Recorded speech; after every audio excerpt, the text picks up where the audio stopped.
تم شریعت کے دائرے میں زندگی گزارو. چنانچہ صحابہ رضی اللہ عنہم نے پھر اس کے بعد ایک دن روزہ ایک دن افطار. ورنہ بعض ایسے بھی صحابی تھے کہ ان کی بیویاں نبی علیہ السلام کے پاس پہنچ گئیں. اللہ کے نبی صلی اللہ علیہ وسلم ان کو تو ہم سے کوئی غرض ہی نہیں ہے. تو نبی علیہ السلام نے پھر ان کو سمجھایا کہ دیکھو بھائی بیویوں کے حق ہیں تمہارے اوپر.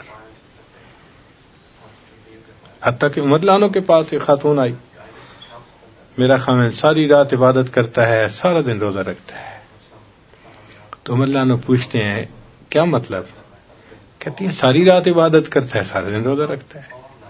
تو کعب رضی اللہ عنہ قریب بیٹھے ہوئے تھے, وہ کہنے لگے اس نے بڑے اچھے انداز سے خاوند کی شکایت لگائی.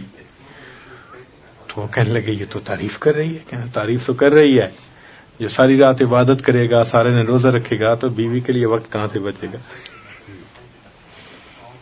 تو اس کا مطلب یہ کہ صحابہ رضی اللہ عنہم اتنی عبادت کرتے تھے. نبی علیہ السلام نے پھر ان کو سمجھایا. مگر ایک چیز آپ کو کامن ملے گی ان کی زندگی میں کہ نفس کی خواہش کو توڑنا ان کے اوپر ختم. ذرا سی کوئی بات اس میں نفس کی خواہش شامل ہوتی تھی نا. تو صحابہ رضی اللہ عنہم جب دیکھتے تھے کہ ایک چیز نفس کے اندر آئی فوراً اس کے خلاف کرتے تھے. تو یہ نفس کے خلاف کرنا, خواہشات کو توڑنا, یہ تزکیہ حاصل کرنے کا ایک طریقہ ہے